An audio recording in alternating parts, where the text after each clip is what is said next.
সুবর্ণরেখা জলের তোরে ভাসল fair weather সেতু, বিচ্ছিন্ন ঝাড়গ্রামের সাকরাইল ও নয়াগ্রাম। সুবর্ণরেখা নদীর প্রবল জলের তোরে ভেঙে গেল ঝাড়গ্রাম জেলার সাকরাইল এবং নয়াগ্রাম ব্লকের মধ্যে সংযোগকারী অত্যন্ত গুরুত্বপূর্ণ ফেয়ার ওয়েদার সেতু বা অস্থায়ী সেতুটি। এর ফলে কার্যত বিচ্ছিন্ন হয়েছে দুই ব্লকের সড়ক যোগাযোগ ব্যবস্থা।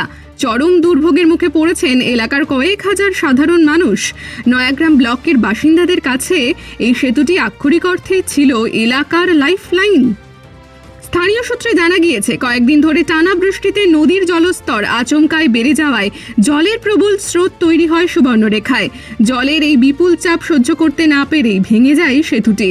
নয়াগ্রাম ও সাকরাইলের গড়ধরার বাসিন্দাদের দৈনন্দিন যাতায়াতের অন্যতম প্রধান মাধ্যম ছিল এটি। সেতু ভেঙে যাওয়ায় সবচেয়ে বেশি বিপাকে পড়েছেন নয়াগ্রামের বিস্তীর্ণ অংশের মানুষ।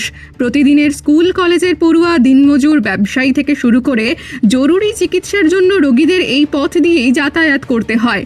সেতু না থাকায় এখন নদী পারাপারের একমাত্র ভরসা হয়ে দাঁড়িয়েছে নৌকা, যা ভরা নদীতে অত্যন্ত ঝুঁকিপূর্ণ। অন্যথায় অনেকটা পথ ঘুরে দীর্ঘ সময় ব্যয় করে গন্তব্যে পৌঁছতে হচ্ছে সাধারণ মানুষকে। স্থানীয় বাসিন্দাদের ক্ষোভ, প্রতি বছর বর্ষার সময় সুবর্ণরেখার জল বাড়লেই এই অস্থায়ী সেতুর একই পরিণতি হয়। দীর্ঘকাল ধরে এখানে একটি স্থায়ী কংক্রিটের সেতু নির্মাণের দাবি জানিয়ে আসছেন এলাকাবাসী।